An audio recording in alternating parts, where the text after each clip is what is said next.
Então, o que é o termo hipnoterapia? O termo hipnose, ele deriva da palavra de raiz grega chamada sono. Só que é um equívoco. Marlon, fica aqui. Foi-se embora. Só que é um grande equívoco. A hipnose não está relacionada ao sono.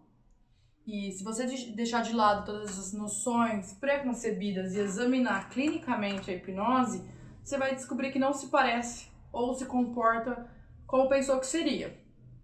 Muita gente acha que a pessoa fica inconsciente, sem resposta. A maneira como a hipnose funciona, ela faz esse fenômeno uma ferramenta muito importante para a medicina, uma ferramenta muito valiosa para a medicina. Mas, infelizmente, existem muitos equívocos causados há muitas décadas, inclusive equívocos impostos pela mídia, que criaram um grande preconceito em torno dessa palavra, dessa ferramenta. A mente humana, ela tem a capacidade de se autocorrigir. E então, assim, vamos esquecer todo esse misticismo que vem atrelado à hipnose, esse misticismo que envolve a hipnose, e vamos falar de realidade. O hipnoterapeuta em si, ele é apenas um operador. Ele vai ajudar o paciente a atingir esse relaxamento profundo que a gente chama do estado hipnótico. O hipnoterapeuta não te hipnotiza. Isso é um equívoco. O cliente que se hipnotiza, o hipnoterapeuta é apenas o operador que vai te guiar para você conseguir atingir esse estado, esse transe hipnótico. Então nós somos meros operadores. Como eu disse antes, toda hipnose é auto-hipnose.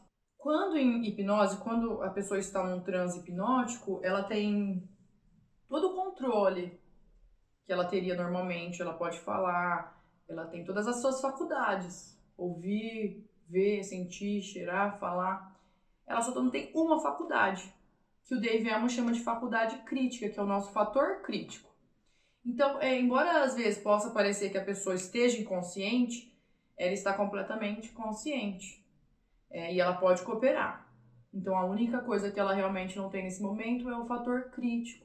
Então, se você der uma sugestão que agrade e que pareça emocionalmente e moralmente razoável para a pessoa, ela vai aceitar. Porque ela não vai ter esse fator crítico bloqueando. Numa situação normal, talvez ela acharia essa sugestão absurda. Por exemplo, você pode sugerir que a pessoa sinta o corpo todo anestesiado, sem a utilização de nenhum agente químico. Ou até assim, e a pessoa não vai, se ela tiver com o fator crítico ativado, ela vai falar assim, não, e como que eu vou anestesiar meu corpo sem nenhum anestésico? Isso não é possível. E aí então o fator crítico entra e bloqueia aquela sugestão. Mas quando a pessoa está num transe hipnótico, ela está consciente, mas ela não tem o fator crítico. Então ela vai aceitar aquela sugestão e o corpo dela vai ser anestesiado, como se ela tivesse tomado uma injeção com aquele agente químico que proporciona a anestesia do corpo. Então, durante a hipoanálise, você pode levar o processo mental um passo adiante, induzindo a abreação.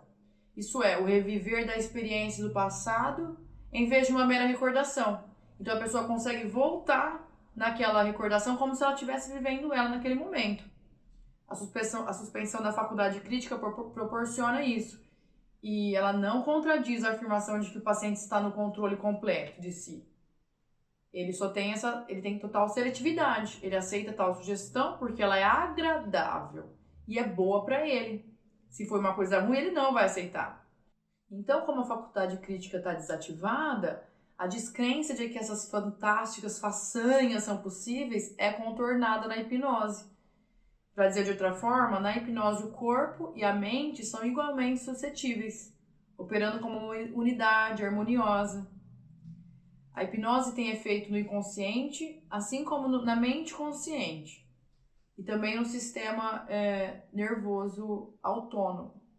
Uma vez que a seletividade prevalece durante o estado hipnótico e que o instinto de autopreservação não deixa que o sujeito aceite nenhuma sugestão prejudicial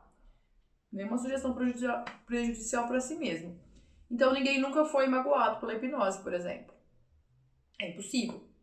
Então, assim, tendo o estado hipnótico, o consentimento do paciente e aceitação das sugestões dadas pelo hipnoterapeuta, conseguimos nos livrar de ideias fixas, aquelas ideias criadas quando a pessoa não tinha a faculdade crítica, o fator crítico ativado.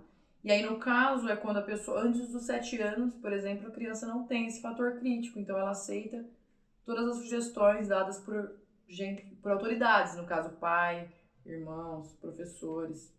Ou até mesmo a gente consegue aliviar doenças psicossomáticas que foram causadas por traumas numa idade mais adulta, até quando não era mais criança, a pessoa já era adulta, teve um trauma, então a gente consegue contornar isso também. Então, a hipnoterapia pode ser descrita como uma ferramenta que se utiliza do estado hipnótico para tratar ou até mesmo curar transtornos emocionais, físicos, psicológicos, hábitos indesejados e até sentimentos indesejados que você tem consigo mesmo. Normalmente, os resultados alcançados com a hipnoterapia, eles são mais efetivos e rápidos, como outros métodos convencionais. Isso acontece porque a hipnose clínica ela alcança a mente no subconsciente do indivíduo e trata o problema pela raiz, sem ficar contornando aquele problema e causando que ele socialmente, a pessoa só fique aumentando o problema, quanto mais fica tentando pensar e talvez de onde veio, de onde não veio, e causa aquela confusão toda. A gente vai direto no inconsciente e descobre onde começou aquilo. Eu espero que esse vídeo tenha ajudado, tenha esclarecido algumas dúvidas. Eu me desculpo porque é o meu primeiro vídeo, então talvez eu não esteja tão solta, né? Preciso de um pouquinho mais de auto-hipnose. Mas se tiverem alguma dúvida, pode comentar aí. E dar um like para ajudar. Muito obrigada, gente. Tchau, tchau.